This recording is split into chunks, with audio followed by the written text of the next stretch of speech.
I'd like to extend my formal welcome to the practice.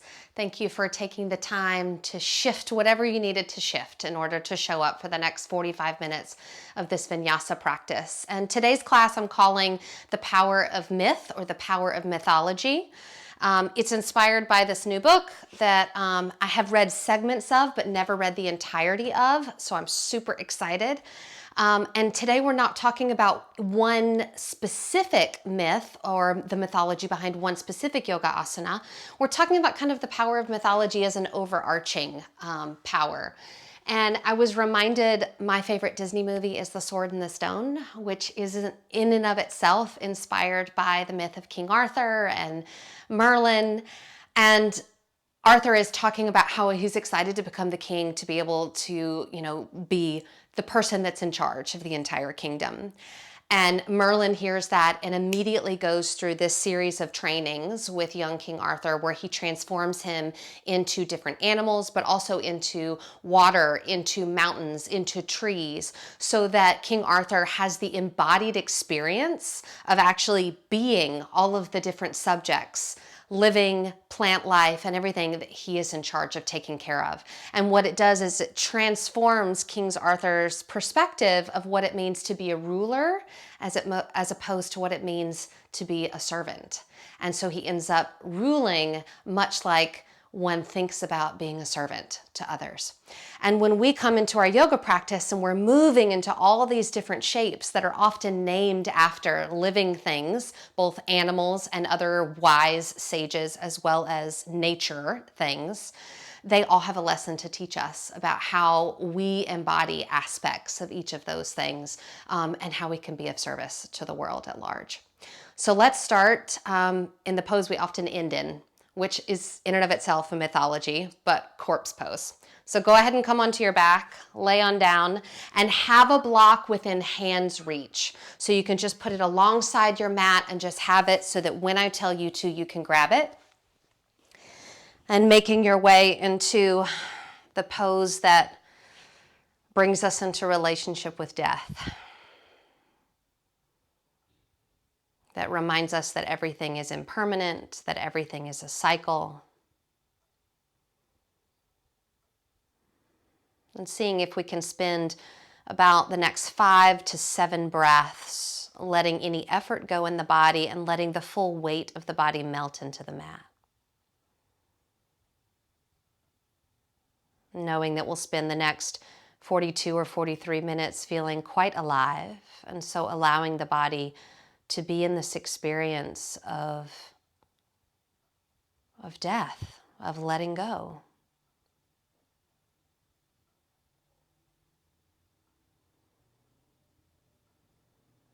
And then we'll begin to move into our very first asana of the practice by bending the knees, bringing the soles of the feet onto the mat. Locating your block, we'll come into our first pose, which is supported bridge, by pushing down into the feet and sliding the block at the lowest height underneath the sacrum. Once you get there, just let the sacrum, the base of the spine, settle onto the block. Let the arms relax. Take a couple of breaths just to feel that adjustment of the body beginning to move into a mild inversion.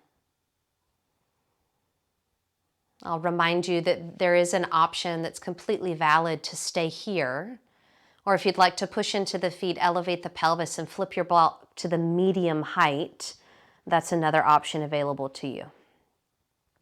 Once more, making sure that block is settled right underneath the sacrum, that kind of flat, bony landing spot at the base of the spine. And then we'll move into a reclined lunge pose here. So keep your left foot on the mat, but hug your right knee in.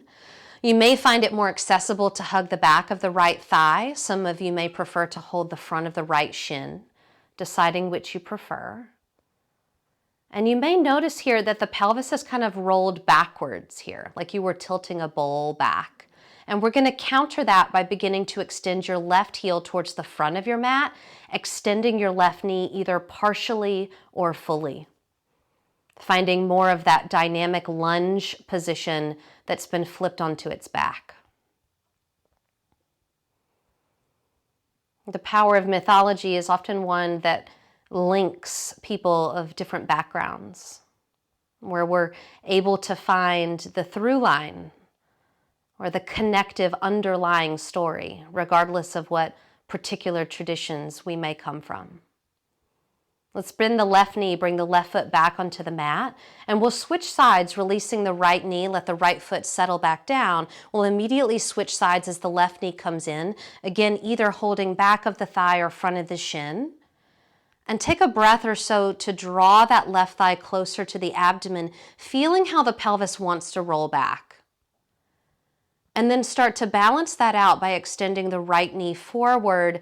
Again, you don't have to do it fully.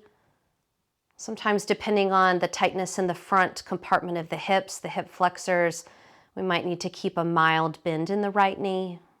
That's A-okay. Take about 2 more breaths here.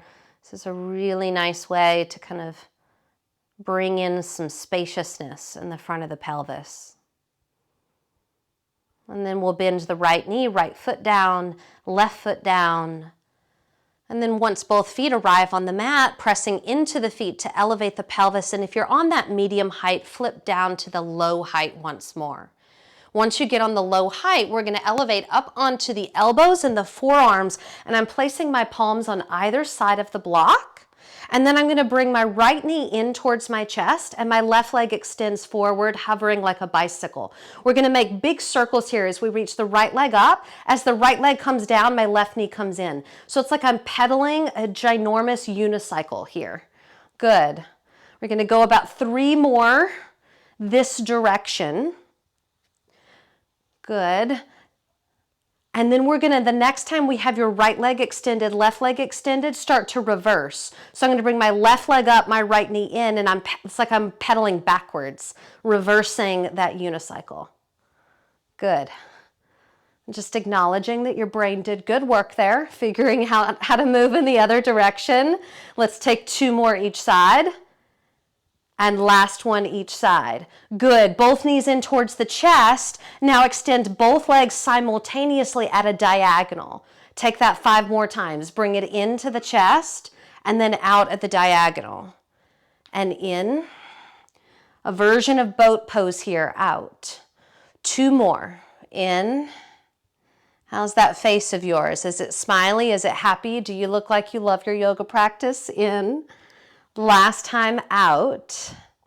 Bring the knees in, lower both feet, come up onto the palms, and then you're going to have to shift your hips back because we're going to do boat pose elevated up on the block. So you'll have to move back a little bit. You might need to make another adjustment once you try out the pose. We'll bring the arms forward. You'll start to lean back just enough to come onto the tips of the toes, and then as you feel ready, start to lift the shins up into your boat pose.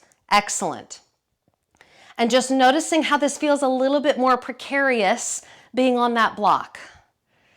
And yet what we're doing here, the mythology of this boat pose, is we're aware of the precarious nature of being in a boat, how quickly it can capsize, how the reality of being dry can change very quickly with a change of weather or a change of body weight. Hold it for 2 more breaths. And so we're moving into relationship with what it's like to kind of live in that iffy state of having to maintain balance and equilibrium. Let's swing the legs around and come onto all 4s. You can move the block to the front of your mat as we'll use it later in the practice. As you find your way onto all 4s, we're going to start to draw big clockwise circles with the pelvis. So I sweep my hips to the left, I come forward and drop the belly down, hips to the right, and then hips all the way back to the heels. So I'm making this as big of a circle as I can make.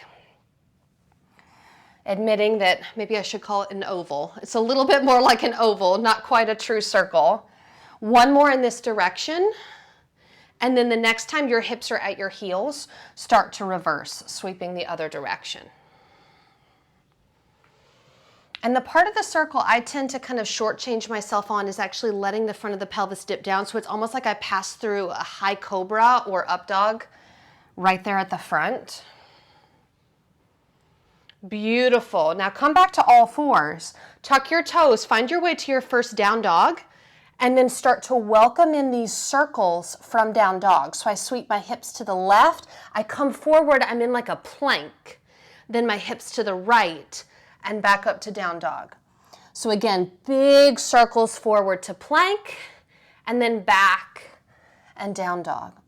And I'm sort of letting my heels and the balls of my feet kind of make a circle as well. And then reverse, go the other direction. Right, forward, left, back. 2 more. Plank and around. Last time. We'll do 1 more warm-up sequence with this kind of circular theme. So we'll walk the hands back to the feet. And we'll take a nice big inhale, lifting up halfway. Exhale, fold in. Circle sweep, rising up. I'm going to face you so that you can see this well. Hands come into heart center. So you're going to sweep the arms out to a T position, big inhale. As you exhale, lean to your left. So my right arm is reaching to the left. My left arm is in front of me, reaching diagonally to the right. I inhale, really reaching in opposite directions. And as I exhale, I round the body forward, making a circle with my arms and stand up, T position, inhale. Exhale, lean right. Arms moving in opposite directions. As I inhale, I reach more in opposite directions, and exhale, round and roll it forward. Twice more each direction. Inhale. Exhale, fold left. Inhale. Exhale, maybe soften the knees as you round forward. Inhale. Exhale, lean right. Inhale. 3 is the magic number today. Round forward, stand up. Last time each side. Inhale. Exhale, fold left. So all the dynamic movement we have today, exhale, round and stand up, comes in groupings of 3. Inhale. Fold right. This is our last one. Inhale. Exhale, round and stand. We'll take a half salutation. Inhale, arms up. Exhale, folding over the legs. Moving into our first Surya Namaskaram. Inhale, half lift. Exhale, walk the hands forward to plank pose. Lowering all the way to the mat. Listen carefully for this vinyasa pattern. Inhale, lift up, cobra. Exhale, slide the forearms forward. Find your sphinx pose. Inhale, activate your sphinx.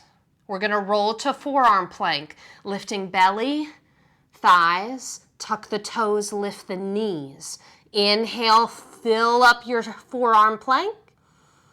Exhale, lower knees, thighs, belly, and abdomen. Inhale, you're still in your sphinx. Exhale, slide the palms back. Upward facing dog. Inhale. Exhale, downward facing dog. We'll take 3 breaths. Beautiful. Really recognizing that we can resemble all of these different poses that we embody, like this downward facing dog, and it helps us kind of understand our relationship to things in the universe. Maybe we can understand them a little bit more by embodying them in our yoga practice. Look to the front of the mat. Walk or step the feet. Inhale, half lift. Exhale, fold in. Circle sweep the arms out and up. Exhale, hands into heart center. We'll do 2 more Surya Namaskaram A's with that vinyasa pattern in the middle. So inhale, sweep the arms out and up. Exhale, folding over the legs. Inhale, half lift. Stepping or floating it back to your plank. Inhaling in the plank. Exhale, strong body as you lower to the mat. Inhale, untucking toes, lifting cobra, Bhujangasana. Exhale, forearms forward, filling the sphinx pose. Inhale, feel the sphinx pose in the body. Exhale, roll up to your forearm plank.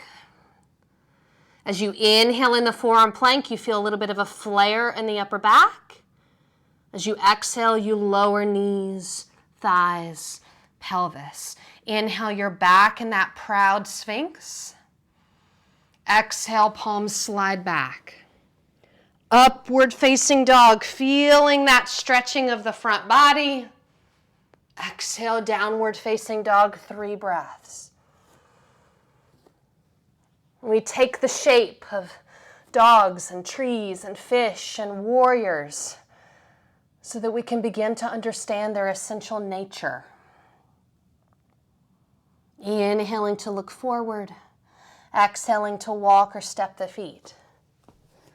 Inhale, half lift. Exhale, fold in. Inhale, we literally feel the stability of a mountain pose. Exhale, hands to heart center. One more, exactly like that. Nothing changes. Inhale, arms sweep out and up. Exhale, folding, forward fold. Inhale, half lift, tabletop spine.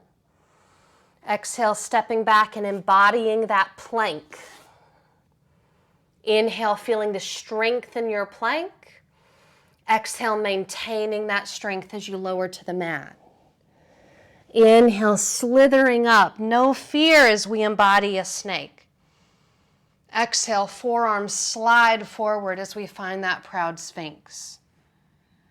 Inhale, we embody that proud sphinx. Exhale, we roll up into our forearm plank. Inhale, you feel the back body flare up with breath. Exhale, you lower with control, knees, thighs, pelvis. Inhale, we're back in that proud, strong sphinx. Exhale, palms slide underneath the shoulders. Inhale, like a dog waking up from a nap, upward facing dog. Exhale, downward facing dog. 3 breaths. As a result of embodying these shapes, we experience ourselves as more deeply connected with all of the life around us. We're going to start to move into our first sequence today, which is going to build on that pattern of 3 dynamic movements, followed by 1 longer hold. Inhale, float your right leg up, 3-legged dog. And exhale, step it forward, Anjaneyasana, low lunge, right foot in between the thumbs, left knee settles down. You can walk the hands up onto the right thigh, make any adjustments you need to make to get stable and comfortable in the pose. We're going to again move 3 dynamic movements and then a stronger hold. So as you inhale, lift the arms up and bring the pelvis out of the lunge a little bit. As you exhale, scoop the pelvis down and forward and the arms open into field goal posts. 2 more times. Inhale, reach up, make the lunge more shallow. Exhale, scoop it down, arms active, field goal posts. 3rd and last time. Inhale, reach it up. Exhale, this time we hold. Feel the forearms curling back as if you were rolling over an immense bubble. Feel the front of the chest open and brace the head back for more of a back bend. 2 more breaths here.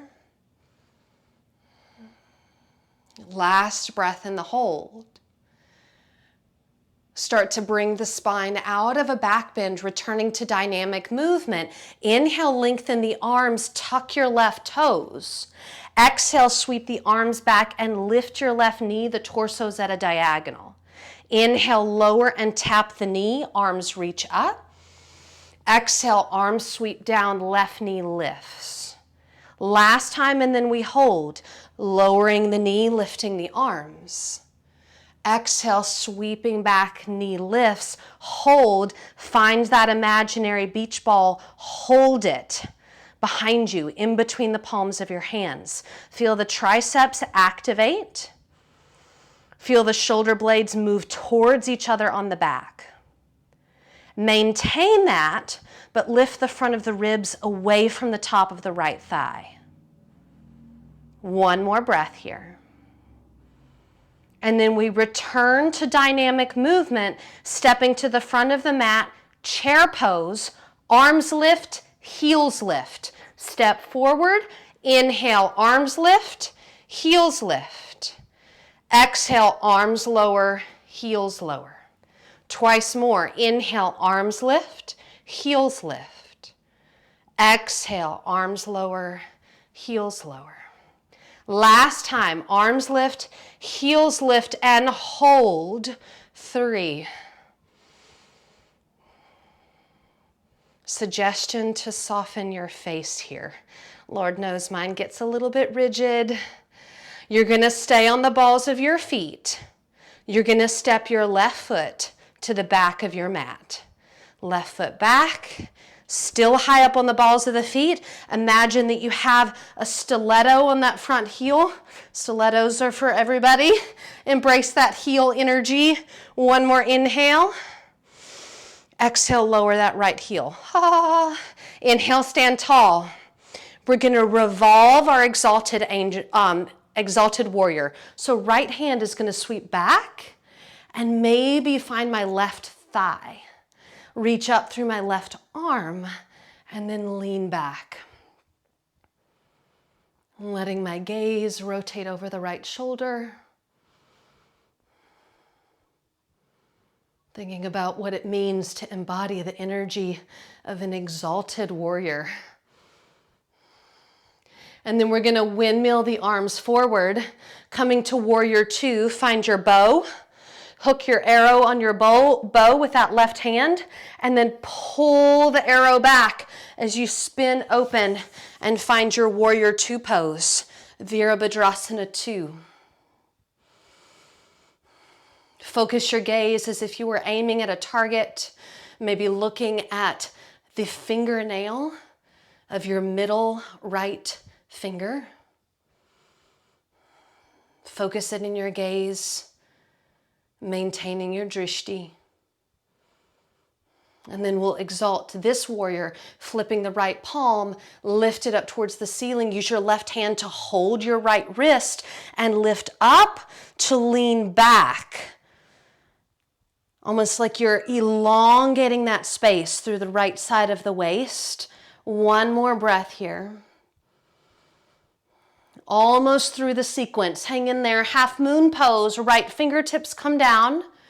You might need to scooch the right foot back. Left leg lifts, left arm lifts. We'll take our 3 dynamic movements here. So listening carefully, tuck your left knee behind your right. Bend your right knee. We're getting tight like a seed. Option to bring the hands to heart center. So it's like you're tucked into a tight seed-like position. And then bloom open into Ardha Chandrasana half moon. Tuck tightly into your seed, maybe palm to palm. And bloom open. Last time for that tuck and bloom action. Tucking in tightly. Feeling your balance, full of potential. Bloom it open, half moon. Finding our sustained balance here. If you feel stable, option to turn the gaze around to the left. 2 more breaths. Embodying that celestial energy of a half moon. And then we tuck it down into Ardha Matsyendrasana, left knee behind right heel, windmilling right arm up and around, left hand to right knee, finding that spinal twist. Matsyendra, an incredible sage.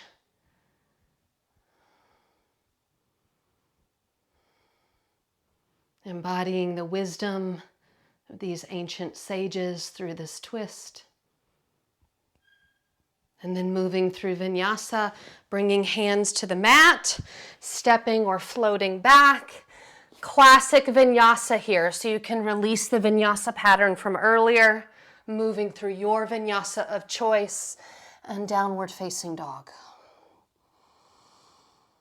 We'll take 5 full breaths in downward facing dog. If you prefer a more restorative option, child's pose is available for you.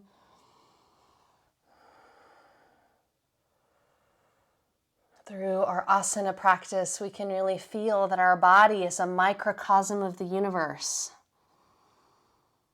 on each of the mythologies behind so many of these postures, echoing the way that we're all connected in the universe, our place inside of it. We'll start to move through that sequence on the second side. So if you were in child's pose, taking the next breath or so to rejoin us in Adho Mukha Svanasana. And then as you're ready, inhale, floating left leg up, three-legged dog, and floating that left foot forward, finding Anjaneyasana, low lunge. When you get there, settling in, taking a moment to find the lunge that feels like you've got the right distance of the legs, the right depth of the pelvis, and then we'll move into that dynamic movement. So as we inhale, the arms come up and the pelvis shifts out of the depth of the pose. Exhale, pelvis drops, elbows drop. Inhale, we reach up and lift up. Exhale, we drop down and open the arms. Third and final dynamic movement. Inhale, exhale. And as we hold, we welcomed in more of that back bending energy, pushing the forearms back, rolling the spine over an imaginary bubble so we maintain a proportional curve in that back bending effort. One more inhale here. Exhale, take the spine out of the back bend. As you inhale, reach the arms up and tuck your right toes. As you exhale, sweep the arms back, lift the right knee. Inhale, you lower the right knee with control, arms lift up. Exhale, you sweep and you lift. Third and final time, right knee lowers, arms lift. Exhale, sweep, lift. Feel that imaginary ball that you're hugging between the palms of your hands. Squeeze it. Feel the scapula move together on the back, and then feel the front ribs draw away from the top of the left thigh. One more inhale there.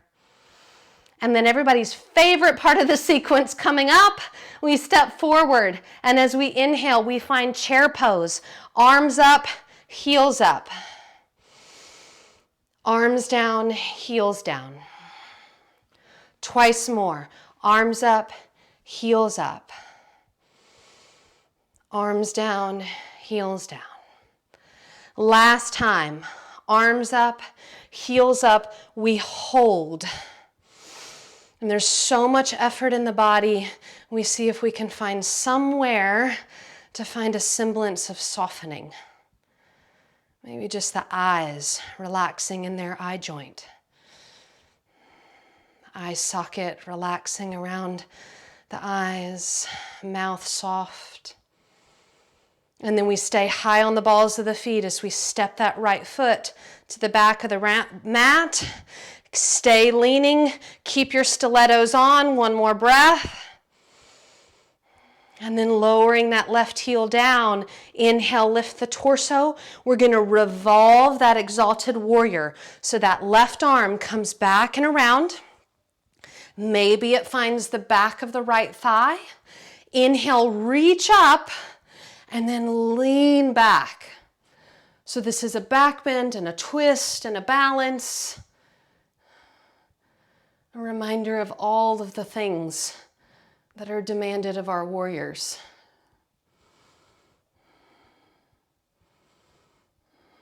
As you inhale, windmill the arms forward, find your bow, hook your arrow on the bow, and then pull it back, drawing yourself into Virabhadrasana 2, Warrior 2 pose. Embodying the mythology of the warrior here, establishing that focused gaze, concentrated effort, deep perseverance. And then exalting this warrior, flip the left palm, lift it up, hold the left wrist, and without lifting out of the warrior pose too much, take the torso back and get longer and more spacious through the left side body. Yes. One more big inhale, And then you take all of this into half moon. Left fingertips come to the floor or a block. Left foot probably needs to slide back as you launch yourself into your half moon. And then we take that dynamic movement, tucking in tightly, finding that little bud of possibility in the seed, and then blooming open into the half moon. We do that twice more and getting really tight, maybe finding balance, and then blooming open, half moon. Last time, finding that dynamic flow and opening. And then if you're feeling really stable in the balance, challenging the gaze by turning the head to the right.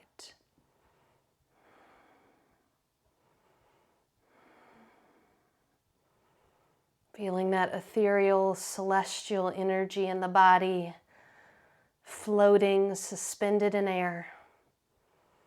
And then tucking into that wise sage twist, right knee behind left heel, Ardha Matsyendrasana B, windmilling the arms around, finding your spinal twist.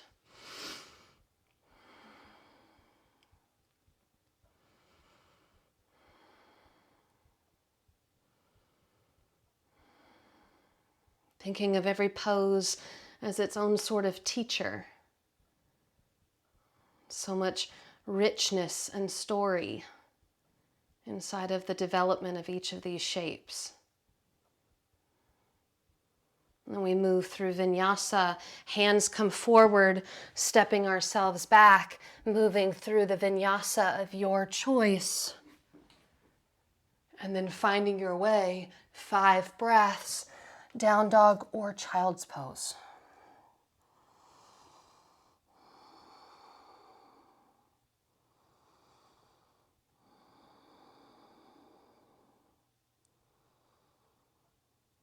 Knowing that I'm here, I haven't left you in the practice, but also wanting to hold space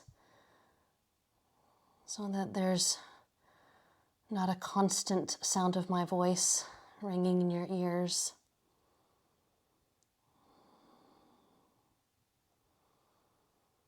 And then from downward facing dog, lowering the knees to the mat, briefly sitting back in hero's pose. This is a great time for a sip of water. We're going to move into, again, playing on that repetition of 3. We're going to move from dolphin pose to camel pose 3 times, 30 seconds in each pose. So I have my clock here that I'll be minding very carefully so that we keep that 30 seconds of integrity in each shape.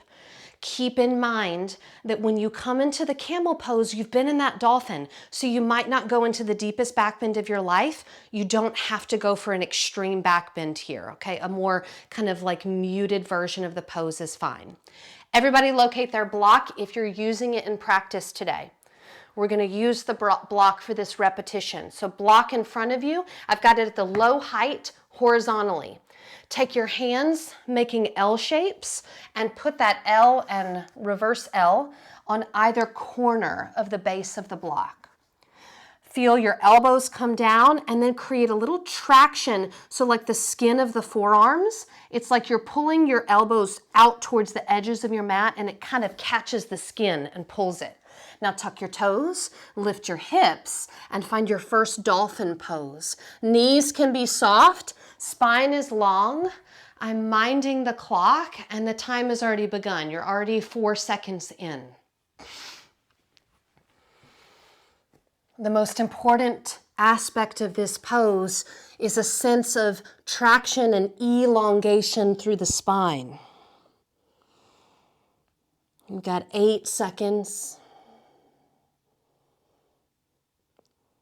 3, 2, lowering the knees to the mat. I would highly suggest bringing the block with you. Windmill it all round. Block is in the right hand. Place it right outside your right heel and find a supported Ardha Ustrasana half camel pose. Already 6 seconds in. Keep breathing, feeling the pelvis moving forward, the heart lifting up. Beautiful. You're over halfway there. 12.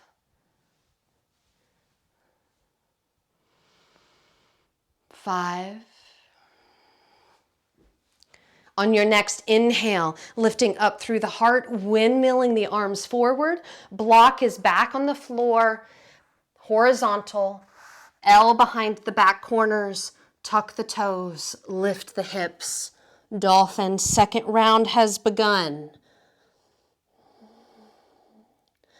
Thinking of what it feels like to embody the energy of a dolphin, the way they leap out of the water and they curve their bodies.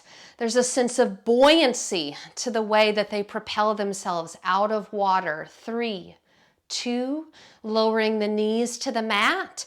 I would suggest taking that block in the left hand, windmilling it around, placing it outside the left heel, finding a supported Ardha Ustrasana, half camel pose.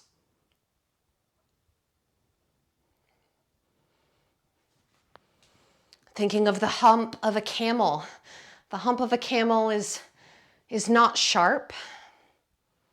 It's curved. It's relatively proportional, the way that we hope our spines are in this pose. 6, 5, 4.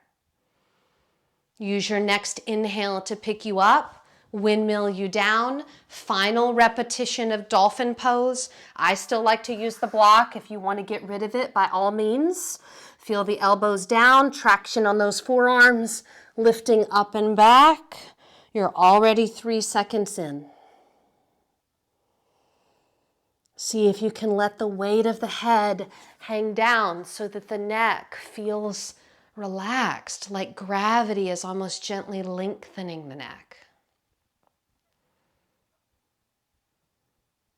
11. 5. Final camel pose. Knees come down.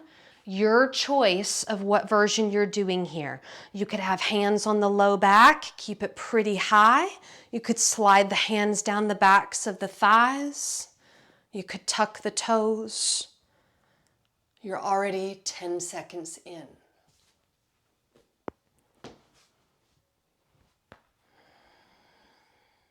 Halfway there. One more complete breath. As you inhale, lifting up through the heart, we're moving to child's pose.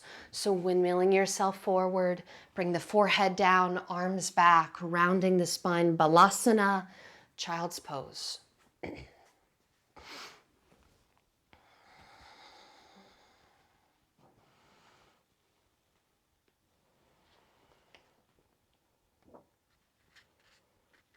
As a yogi, we are ready and willing to embody all states of existence, including the ones that tend to repulse so many people: snakes, scorpions, even death itself. Through our yoga practice, we come to know the other as ourselves, and we come to recognize ourselves in the other. We'll move into rabbit pose from here, sasangasana. So the arms are already back by the heels, but you can take the hands and gently cup the heels. You'll lift the torso just enough to tuck the chin towards the chest and draw the top of the head towards the mat. And then you'll begin to lift the hips away from the heels, rounding the spine similar to cat pose. Arms are straight, rounding the spine, and getting a nice, beautiful stretch on the back of the neck. Sasangasana, rabbit pose. 3 more breaths. Embodying that energy of the rabbit, letting the pose be a teacher. Last inhale here. Exhale, we slowly lower ourselves down. Extending the arms forward, we come to shift the body weight forward, and we'll flip onto our backs. We're entering the final 5 minutes of practice. We're going to locate our blocks for one little bit of neck release before we find Shavasana. So with your block, I'm going to ask you that you take it and place it right at the base of the neck where the skull and the head meet, the occipital ridge. And we want the kind of ridge or the edge of the block right there. So there's this feeling of a little bit of like lift and pull on the back of the neck.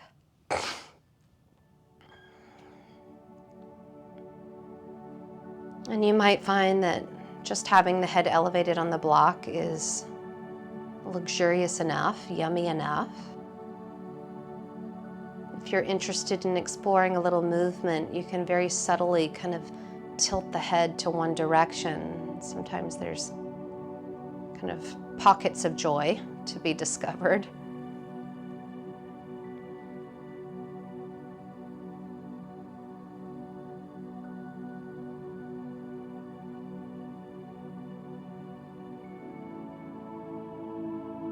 And just so you're aware of time, I'm going to give you about another minute to be with this neck release. So if that means you need to shift to the other side, now would be a good time to do so.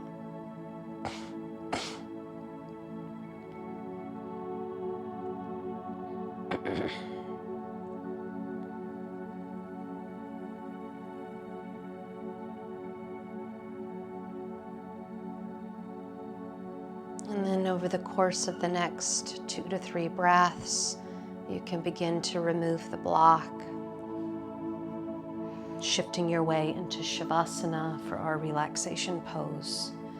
We'll have about 3 minutes of time in our corpse position.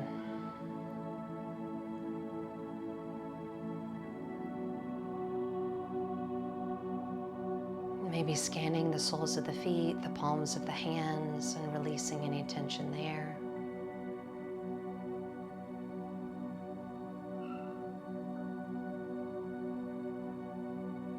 And scanning the eyes and the mouth, the tongue, releasing any tension there.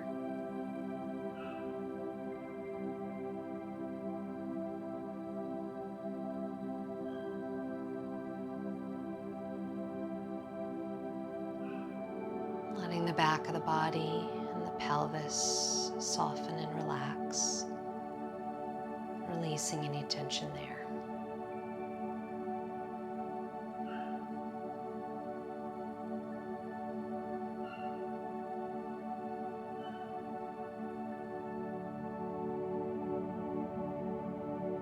The most powerful pose of our practice. A reminder that all things come to an end.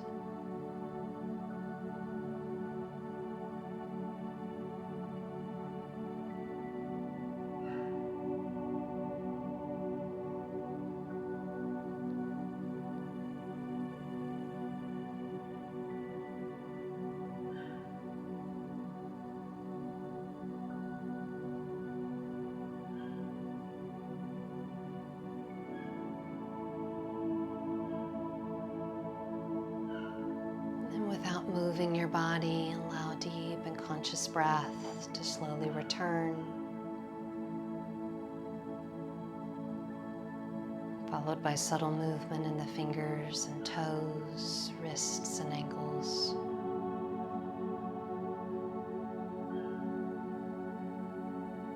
And then in your own way and in your own time, making your way back up to a comfortable seat.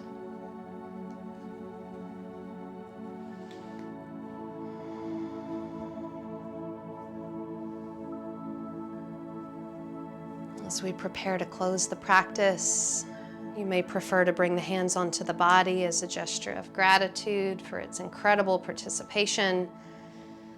Or you might like to bring the palms of the hands together in a light prayer position, known as Anjali Mudra. We ask that the entire universe be filled with peace, joy, love, and light, which in Sanskrit sounds like these 4 words. Loka samasta sukhino bhavantu. Victory to all of our practices.